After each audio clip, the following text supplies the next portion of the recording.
At first day of May, makakasama po natin si Mr. Mene Mendoza na weather forecaster ng Pag-asa. Good morning, Mr. Mendoza. Magandang umaga din, Amor, at magandang umaga din sa ating mga manonood. Mr. Mendoza, kahapon po ay isang severe tropical storm na itong Bagyong Tapa na binabantayan po natin sa labas ng ating Philippine Area of Responsibility. So sa kasalukuyan, ano po bang update natin? Meron na po bang pagbabago dito? Yan ba ay lumakas pa? At papaano po ba ito kikilos sa mga susunod pang mga oras? Sa kasalukuyan, itong bagyong Sitapa nga sa nakikita natin sa ating monitor, ito'y patuloy na lumalayo sa ating bansa at ito'y kumikilos nga ng pahilaga. Subalit sa susunod na 24 na oras, ito'y magbabago ng direksyon at kikilos ng northeast. So, inaasahan din natin na sa susunod na 48 oras, posible itong mag-dissipate. Okay. Humihina.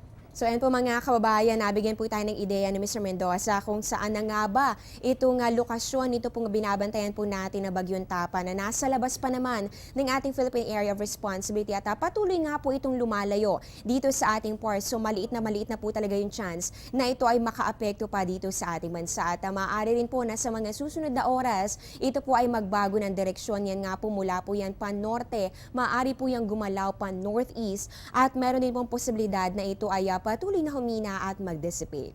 At ito naman po Mr. Mendoza dahil nga po unang araw po ng Mayo, so panibagong buwan po para sa ating lahat.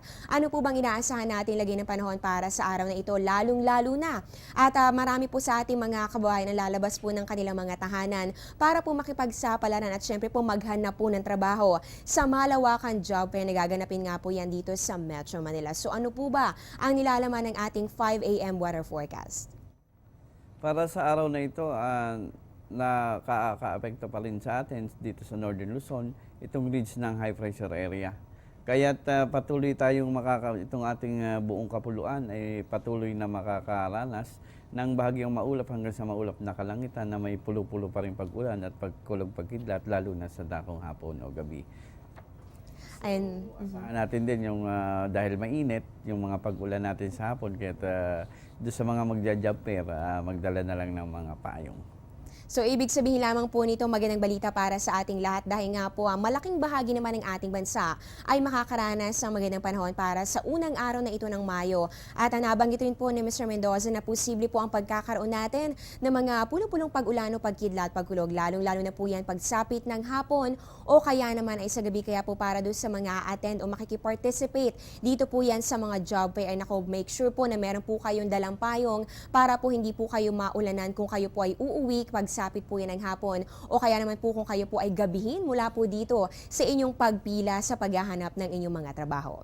At Mr. Mendoza, dahil napag-uusapan na rin po natin itong pagpasok ng panibagong buwan, yan nga po nasa month of May na po tayo. Ano po ba yung mga dapat nating asahang mga pagbabago sa ating panahon ngayon? Lalo na kung pag-uusapan po natin yung rainfall, yung temperature at syempre po gaano po ba kadaming bagyo ang posible pong pumasok sa ating Philippine Area of Responsibility kapag po ganitong buwan ng Mayo?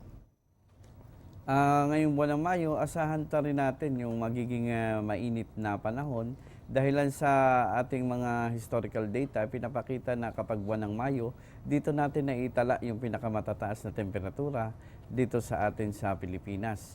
Pero ang ating mga rainfall naman, magiging mas marami ang amount dahil sa magiging mas mainit nga yung temperatura, so mas dadami yung thunderstorms natin. At ang bagyo naman natin ay naasahan natin ay 1 hanggang 2.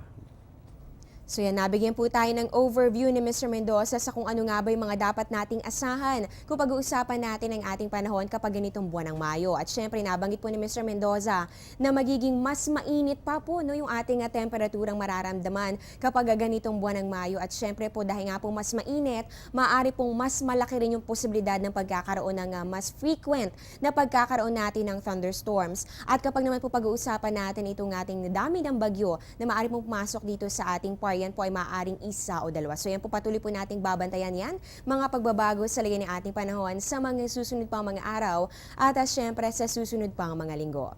At Mr. Mendoza, ito naman po dahil nga po nagpaalam na po tayo sa buwan po ng Abril. Ngayon po magkaroon lang po tayo ng recap. Gaano nga ba kainit yung naranasan nating panahon sa buwan ng Abril? Ano po ba yung inyong naitalang 5 highest temperatures sa month of April? At paano po ba natin ito i-assess? Ito po ba ay mas mainit yung naranasan nating panahon ngayong April 2014 compared po noong nakaraang taon?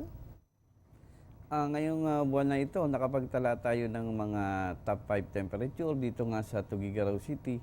At meron tayong 39 at sa Cabanatuan merong 38. Sa Naiya, 37, sa Sangley Point, 37.2 at sa Dagupan, 37. At inaasahan pa rin itong kumpara sa sinasabi nga niya kung mas mainit. Sa nakikita natin, nasa normal pa naman tayo dahil sa ngayon, hindi pa rin naman tayo naapektuhan ng El Nino, wala pa tayong nakikita mga sign at neutral pa rin naman ang ating kondisyon. Ayan, so talagang napakainit po ng temperaturang naitalabo dyan sa Tuguegarao City na umabot ng hanggang 39 degrees Celsius at yan nga po ay nai-record natin noong April 25 lamang. So yan po patuloy po nating aambangan. Ito po nga patuloy na pag-akyat ng ating mga temperatura dahil nga po kanina nabanggit rin ni Mr. Mendoza na posible po na mas mainit pa nga ang ating panahong mararanasan sa buwan ng Mayo. At wala naman po tayong dapat pang ikabahala dahil nabanggit rin ni Mr. Mendoza na tayo po ay nasa normal pa naman. Ito pong ating mga temperaturang naitatala, bagamat ito'y matataas at talaga pong may init na yung panahong nararanasan natin. Tayo naman po ay nasa normal pa naman kung pag-uusapan natin yung ating panahon. Ay maraming salamat po Mr. Meno Mendoza sa impormasyon tungkol sa lagay ng ating panahon. Natunghan nga po natin ang isang weather forecaster ng Pag-asa.